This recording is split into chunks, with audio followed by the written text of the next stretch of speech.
तहलका न्यूज के इस 12 बजे के बुलेटिन के साथ हाजिर हूं मैं सुमन। तो चलिए शुरुआत करते हैं इस बुलेटिन की। तो सीएम सुखविंदर सिंह बोले पहली कैबिनेट में बैठक में लागू करेंगे पुरानी पेंशन योजना। अब आपको ये खबर विस्तार से बताते चलते हैं कि शपथ ग्रहण करने के बाद सुखविंदर सिंह सुक्खू ने मीडिया से बातचीत में कहा कि पूरी कैबिनेट का विस्तार होगा। पहली कैबिनेट में सभी प्रकार की गारंटी योजनाओं को लागू करने पर फैसले लिए जाएंगे। नवनियुक्त मुख्यमंत्री सुखविंदर सिंह सुक्खू ने कहा कि कांग्रेस सरकार अपने वायदे के अनुसार पहली कैबिनेट में पुरानी पेंशन स्कीम को लागू करेगी। उन्होंने कहा कि इस बारे में अधिकारियों से चर्चा होगी।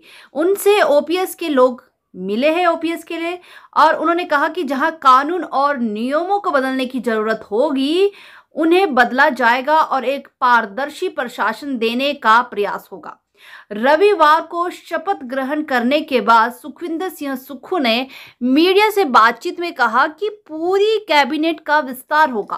पहली कैबिनेट में सभी प्रकार की गारंटी योजनाओं को लागू करने पर फैसले लिए जाएंगे और उसके बाद ही व्यवस्थागत ढंग से गारंटी योजनाएं लागू होगी। उन्होंने 10 की गारंटी दी है। उन्होंने कहा कि पहाड़ में सुक्खू नहीं और अब जनता की सरकार है। वह उन लोगों में है जो आम घरों से निकले हैं। सीएम पद की बागडोर संभालने के बाद पहले व्यवस्था को समझना पड़ेगा।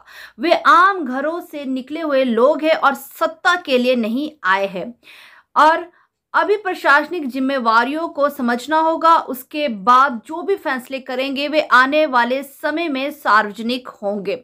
साथ ही उन्होंने ये भी कहा कि मेरी माता ने हमेशा मेरे लिए स्टैंड लिया।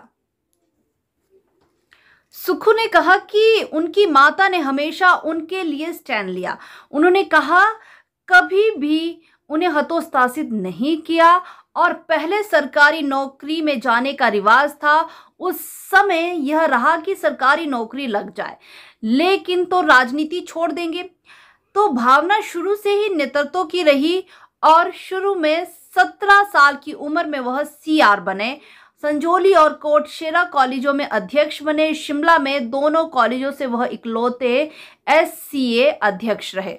तो सुखविंदर सिंह सुक्खू की जो पहली जो बैठक है उसमें वो जो ओपीएस बहाली जो पेंशन योजना है उसे लागू करने के बारे में बताएंगे। तो ये उनकी जो बैठक होगी उसमें गारंटियों को पूरा करने के ऊपर बताएंगे और गारंटी की उन्होंने जो भी गारंटियां दी है उन्हें पूरा करने के लिए वो लोगों को आश्वस्त कर रहे हैं। तो ये हमें जल्द ही पता चलेगा कि वो कितनी हमारी गारंटी पूरा करने वाले हैं और कब ये निर्णय लिया जाएगा। तो ये हमें बैठक के बाद ही पता चल पाएगा। आप सभी दर्शक हिमाचल तहलका न्यूज के इस खास बुलेटिन में बने रहे उसके लिए आपका बहुत बहुत धन्यवाद।